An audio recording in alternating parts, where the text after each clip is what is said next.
الحمد لله رب العالمين والصلاة والسلام على قائد الغر المحجلين نبينا محمد وعلى آله وصحبه اجمعین۔ ابھی آپ مشائخ سے خطاب سن رہے تھے۔ ہمارے پاس سوالات بہت سارے آئے ہوئے ہیں جن کے مختصر جوابات ہم دینے کی کوشش کریں گے۔ ایک ساتھی لکھتے ہیں کہ 5 وقت کی نماز جماعت سے نہیں ادا کر پاتا، اللہ کا ڈر بھی رہتا ہے، کیا کرنا چاہیے؟ اللہ رب العالمین نے ایک مسلمان پر نماز کی پابندی جماعت سے فرض کی ہے۔ ان الصلاۃ کانت علی المؤمنین کتابا موقوتا، لہذا ہر مسلمان کو چاہیے کہ نماز کی پابندی کا خیال رکھے اور اسے جماعت سے ادا کرے۔ ایک سوال ہے کہ ڈیوٹی بلڈنگ کنسٹرکشن کی ہے، پانی کی سہولت ہے، جوتے اتار کر نماز ادا کرنا مشکل ہے، کیا جوتے پر مسح کر کے جوتے کے ساتھ نماز پڑھ سکتے ہیں اکیلے میں؟ اللہ رب العالمین نے یہ سہولت رکھی ہے کہ اگر ایک آدمی جوتا پہنے ہوا ہے تو وضو کی حالت میں جوتا پہنا تو اس پہ دوبارہ مسح کر سکتا ہے، اور اللہ کے نبی صلی اللہ علیہ وسلم کی حدیث ہے ان اللہ یحب ان تؤتى رخصه كما يكره ان تؤتى معصیته۔ اللہ تعالیٰ اس بات کو پسند کرتا ہے کہ اس کی رخصت کو اپنایا جائے جس طرح سے وہ اس بات کو ناپسند کرتا ہے کہ اس کے گناہ کا کوئی کام کیا جائے۔ اسی طرح سے اگر ایک بندہ مسجد میں آیا یا اپنی جگہ پر کام کر رہا ہے اور اس نے جوتا پہن رکھا تھا، اسی جوتے میں نماز پڑھنا اس کے لیے ضروری ہے، تو اس کے لیے اس بات کی گنجائش پائی جاتی ہے کہ وہ جوتے میں نماز ادا کر لے، بلکہ ضرورت کی بھی یہاں پر کوئی وجہ نہیں ہے۔ اگر کوئی آدمی جوتا پہنے ہوا ہے اور اس پہ اس نے مسح کیا ہے، موزہ پر بھی مسح کیا ہے اور جوتا پہن رکھا ہے، اسی جوتا میں وہ نماز ادا کرنا چاہتا ہے تو اس بات کی گنجائش ہے کہ اس جوتا کو پہنے ہوئے نماز ادا کر لے۔ اللہ کے نبی صلی اللہ علیہ وسلم کی حدیث ہے اذا جاء احدکم المسجد فلینظر الی نعلیہ، جب تم میں کا ایک آدمی مسجد آئے تو اپنے جوتے کو دیکھ لے، اگر اس کے اندر کسی طرح کی گندگی ہے تو اسے پوچھ دے اور پھر اس میں نماز ادا کرے۔ ایک بھائی لکھتے ہیں کہ اللہ کے نام کا بکرا صدقہ دینے کا ارادہ کیا تھا، بکرے کی جگہ پر اگر روپیہ غریب کو دے دیں تو کیا چلے گا؟ اگر انہوں نے نظر نہیں مانی تھی، ایسے ہی ارادہ کیا تھا تو کوئی حرج کی بات نہیں ہے، بکرے کی جگہ پر کوئی جانور کی قیمت غریب کو دے سکتے ہیں، اور بہتر یہی ہے کہ آپ اگر کسی غریب کو دیں پیسہ تو اس سے اپنی ضرورت اپنے انداز میں پوری کر سکتا ہے۔ البتہ اگر نظر مانی تھی اس نے اور یہ نظر کسی درگاہ وغیرہ پہ پورا کرنے کی نظر نہیں تھی بلکہ یوں ہی بکرا ذبح کرنے کی نظر تھی، تو بکرا ذبح کرنا ہی ہوگا اور اس کا گوشت کسی بھی غریب کو کھلانا ہوگا۔ ایک بھائی لکھتے ہیں کہ پاکستان، انڈیا، بنگلہ دیش میں مرشد کے مؤیدین بندے جنت میں جائیں گے، اگر نہیں بیعت کی تو جنت میں نہیں جا سکتے، کہ کیا یہ بات صحیح ہے؟ جنت کسی کی جاگیر نہیں ہے کہ جس کے نام چاہے وہ چیک کاٹ دے، بلکہ جنت میں جانا اللہ اور اس کے رسول کی اطاعت پر منحصر ہے۔ جو کوئی بھی اللہ اور اس کے رسول کی اطاعت کرے گا وہ جنت میں جائے گا، اور اس کے لیے کسی کے ہاتھ پر بیعت ہونا بھی ضروری نہیں ہے، بلکہ آج جو بیعت کا سسٹم پایا جاتا ہے سراسر غیر اسلامی سسٹم ہے، کیونکہ وہاں پر بیعت کرنے والے جو مرشد ہوتے ہیں ایسے کام لوگوں سے کراتے ہیں جو شریعت میں کسی صورت میں جائز نہیں ہے۔ مثال کے طور پر ایک مرشد کہتا ہے اپنے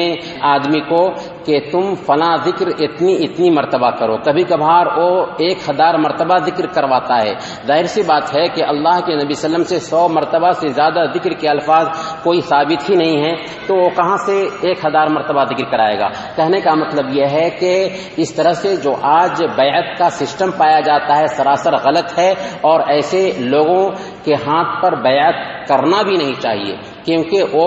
آپ کی شریعت کے ساتھ میں کھلواڑ کرتے ہیں۔ ایک بھائی لکھتے ہیں کہ غسل جنابت یا غسل صفائی میں جو وضو کیا جائے کیا اس سے نماز پڑھ سکتے ہیں یا دوبارہ وضو کرنا ضروری ہے؟ عائشہ صدیقہ رضی اللہ تعالی عنہ بیان فرماتی ہیں کہ کان رسول اللہ صلی اللہ علیہ وسلم لا يتوضأ بعد الغسل، کہ اللہ کے نبی صلی اللہ علیہ وسلم غسل کے بعد وضو نہیں کرتے تھے۔ اس سے پتہ یہ چلا کہ اگر اس انسان نے غسل کیا ہے اور غسل کے بعد نماز ادا کرنا چاہتا ہے، اس نے نیت کر لی تھی تو اس کا وضو اسی میں ہو گیا۔ ایک بھائی پوچھتے ہیں کہ نماز میں پھٹے کپڑے پہن کر اگر نماز ادا کرتا ہے تو کیا اس بات کی گنجائش ہے؟ اللہ رب العالمین کا حکم ہے کہ خذوا زینتکم عند کل مسجد، کہ ہر مسجد میں زینت اختیار کرو۔ البتہ زینت میں اگر پھٹا ہوا کپڑا ہے تو اس میں کوئی حرج کی بات نہیں ہے، ایک پھٹے کپڑے میں نماز ادا کی جا سکتی ہے۔ منع یہ کیا گیا ہے کہ ایک آدمی ایسی حالت میں نماز ادا نہ کرے کہ ولیس علی عاتقیہ شیء، کہ اس کے دونوں کندھے کھلے ہوئے ہوں۔ اگر کندھا دونوں چھپا ہوا ہے تو پھٹے ہوئے کپڑے میں نماز پڑھنے کی گنجائش ہے۔ ایک ساتھی لکھتے ہیں کہ اگر جماعت چھوٹ جائے تو کیا گھر پر 2 آدمی مل کر کے جماعت سے نماز ادا کر سکتے ہیں؟ اللہ کے نبی صلی اللہ علیہ وسلم کی حدیث ہے صلاۃ الجماعۃ تفضل علی صلاۃ الفرد ب27 درجہ، کہ جماعت کی نماز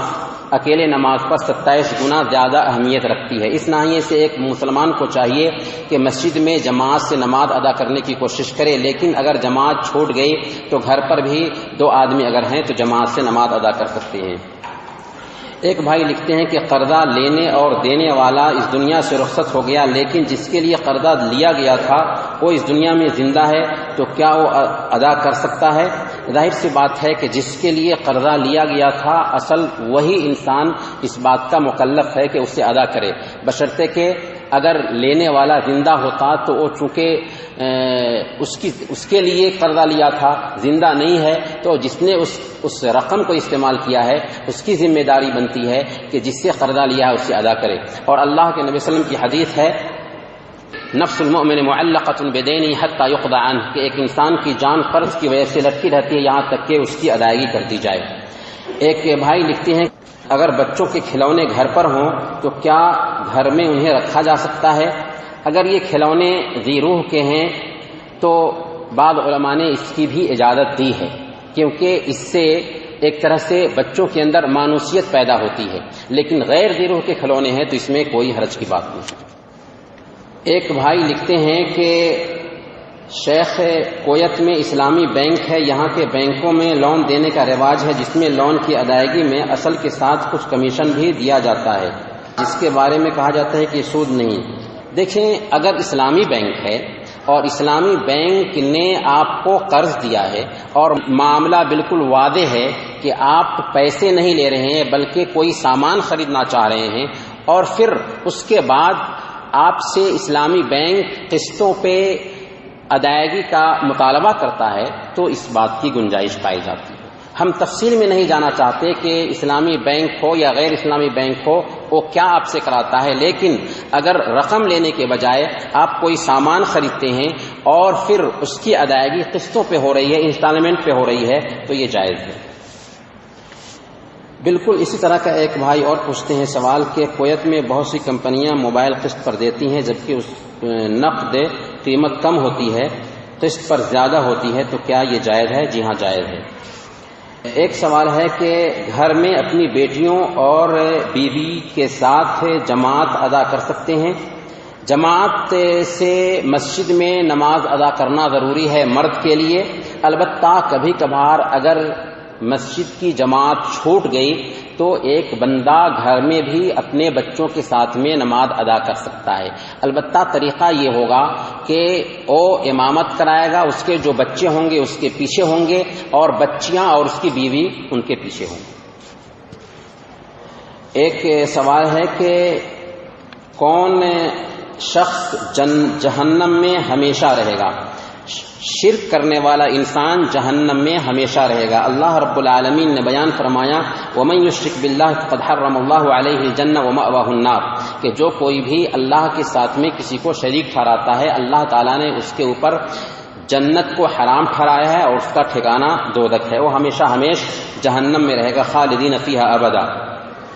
ایک ساتھی لکھتے ہیں کہ ہماری کمپنی کے روم میں غیر مسلم بھی رہتے ہیں جس میں وہ لوگ اپنے دیوتاؤں کی تصویر لگا رکھے ہیں جو نماز پڑھتے وقت دیوار کے سامنے میں ہوتا ہے۔ بہتر تو یہی ہے کہ ایک آدمی غیر مسلموں کے ساتھ میں بود و باش اختیار نہ کرے، لیکن کمپنی میں مجبوری کی وجہ سے اگر ایسا ہے تو بہت حد تک احتیاط کرے ان کے ساتھ میں نشست و برخاست کرنے سے۔ ہاں اگر ایک مسلمان کے اندر دعوتی جذبہ ہے تو بہتر ہے، ہم کہیں گے کہ بہتر ہے کہ ایسے لوگوں کے ساتھ میں رہ کر کے اسلام کا نمونہ پیش کرے، تاکہ ہو سکتا ہے کہ آپ کے ساتھ میں رہنے کی وجہ سے وہ بھی اسلام قبول کر لے۔ دوسری بات یہ ہے کہ اگر اس کا کوئی اسٹیچو ہے یا اس نے کچھ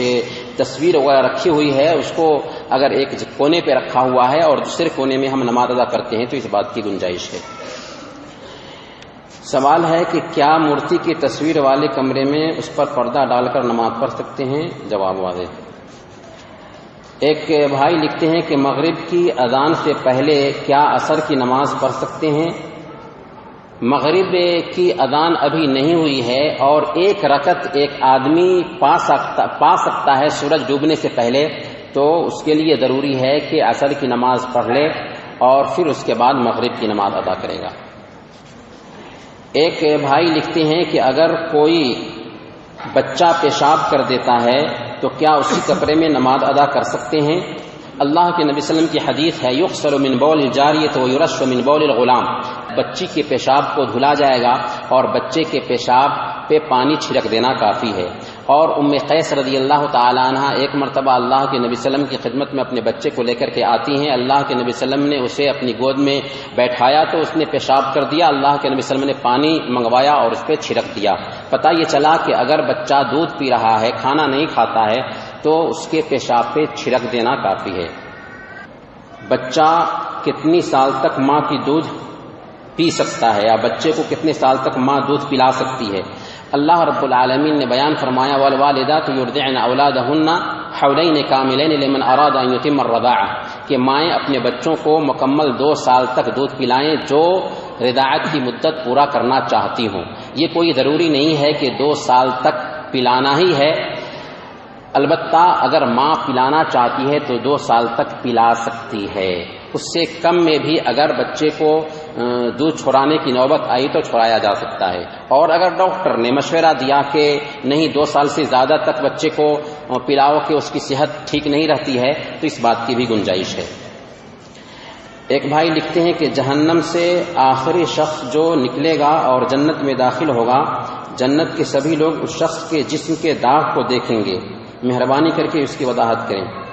حدیث کے اندر وضاحت آئی ہے، اللہ کے نبی صلی اللہ علیہ وسلم نے بیان فرمایا کہ اس بندے کو باضابطہ نہر الحیات یلقون فی نہر الحیات، اسے جو ہے نا حیات کے نہر میں، زندگی کے نہر میں ڈال دیا جائے گا، اور جو کچھ بھی جلنے کے اثرات تھے سارے کے سارے بالکل ختم ہو جائیں گے، پھر وہ جنت میں جائے گا تو کوئی بھی اثر اس کے اوپر نہیں رہے گا۔ ایک بھائی لکھتے ہیں کہ مولانا صاحب جو ماں باپ دنیا سے جا چکے ہیں ان کی مغفرت کے لیے بہترین طریقہ کیا ہے؟ اللہ کے نبی صلی اللہ علیہ وسلم نے بیان فرمایا کہ ایک بندہ جب مر جاتا ہے تو اس سے دنیا کا تعلق ختم ہو جاتا ہے، البتہ 3 چیزیں باقی رہ جاتی ہیں، ان میں سے ایک بیان فرمایا ولد صالح یدعو لہ، نیک اولاد جو اس کے لیے دعا کرے۔ اسی لیے حدیث میں آتا ہے کہ ایک بندے کے درجات مرنے کے بعد بلند کیے جاتے ہیں، تو وہ پوچھتا ہے کہ اللہ ایسا کیوں ہو رہا ہے؟ تو اللہ رب العالمین اس سے کہتا ہے کہ تمہارے بعد تمہاری اولاد کے دعا کرنے کی وجہ سے تمہارے درجات بلند کیے جا رہے ہیں۔ اس سے پتہ یہ چلا کہ سب سے بہتر طریقہ ہے اپنے والدین کو جو وفات پا چکے ہیں ثواب پہنچانے کا، کہ ان کے لیے زیادہ سے زیادہ دعا کرنے کا اہتمام کریں۔ اگر صدقہ اور خیرات کر سکتے ہیں تو وہ بھی کر سکتے ہیں۔ ایک بھائی لکھتے ہیں کہ محرم کی 10ویں تاریخ کو بریانی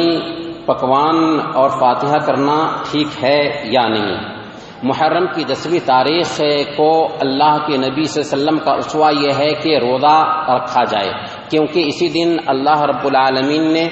حضرت موسیٰ علیہ السلام کو فرعون سے نجات دیا تھا۔ یہ ہماری شریعت ہے، اور ہماری شریعت صرف اتنا ہی کہتی ہے، اس کے علاوہ جو کچھ بھی طریقے اپنائے گئے ہیں وہ غیر شرعی طریقے ہیں۔ یہاں پر 2 چیز ہے، ایک تو یہ ہے کہ ہم نے اپنے نبی کے اسوہ کو بھلا دیا ہے، اور پھر اس کے بعد دوسرا جرم یہ کیا کہ غیر قوموں کے طریقہ کو اپنا کر کے اپنے معاشرے میں اس کو جگہ دینا شروع کر دیا ہے۔ 2 طرح کا ہم جرم کر رہے ہیں، اس لیے ہمیں چاہیے کہ اس طرح کے سارے جو طریقے ہیں، ساری جو روایتیں ہیں، ان ساری روایتوں کا کنڈم کریں اور سماج اور معاشرے میں خود روزہ رکھیں اور روزہ رکھنے کو عام کریں۔ ایک بھائی لکھتے ہیں کہ اگر سلام کیا جائے تو کیا پورا جواب دینے کے بعد وہ مغفرتہ بھی بولا جائے؟ کیا حدیث سے یہ ثابت ہے؟ وہ مغفرتہ کے الفاظ بعض احادیث کے اندر آئے ہیں، لیکن اہل علم نے اس حدیث کو ضعیف قرار دیا ہے، لہذا اگر کوئی آدمی السلام علیکم کہتا ہے تو آپ کہیں گے وعلیکم السلام ورحمۃ اللہ وبرکاتہ، وبرکاتہ پہ اضافہ جو ہے نا یہ ضعیف ہے۔ ایک بھائی لکھتے ہیں کہ آیت الکرسی وَهُوَ الْعَلِيُّ الْعَظِيمُ تک یا مکمل پڑھنا چاہیے۔ آیت الکرسی جسے ہم کہتے ہیں، آیت الکرسی یعنی ایک آیت ہے جسے آیت الکرسی کہا جاتا ہے، یہ اتنی ہی آیت ہے وَهُوَ الْعَلِيُّ الْعَظِيمُ، اس کے بعد والی جو آیت ہے وہ آیت الکرسی میں شامل نہیں ہے۔ ایک بھائی لکھتے ہیں کہ آپ سے بہت ہی مؤدبانہ گزارش ہے کہ آپ میری بہن کے حق میں دعا کریں۔ ایک بھائی اس طرح سے لکھتے ہیں کہ آپ میرے والدہ کے حق میں دعا کریں۔ اس طرح سے ایک بھائی لکھتے ہیں کہ میرا لڑکا بہت پریشان ہے، اس کے لیے دعا کریں۔ اور بھی دعا کے لیے ایسے پرچے آئے ہوئے ہیں، ان سارے بھائیوں کے لیے ہم دعا کرتے ہیں کہ اللہ رب العالمین ان کے ساتھ میں خیر کا معاملہ فرمائیں، ان کے آل و اولاد کی حفاظ فرمائیں، جو لوگ بیمار ہیں اللہ رب العالمین انہیں شفاء کاملہ عاجلہ نصیب فرمائیں، جو لوگ اس دنیا سے گزر چکے ہیں اللہ رب العالمین ان کے ساتھ خیر کا معاملہ فرمائیں، ان کی قبر کو نور سے بھر دے اور انہیں جنت الفردوس میں جگہ نصیب فرمائے، آمین یا رب العالمین۔ سبحانک اللہم و بحمدک اشہد ان لا الہ الا انت استغفرک و اتوب الیک۔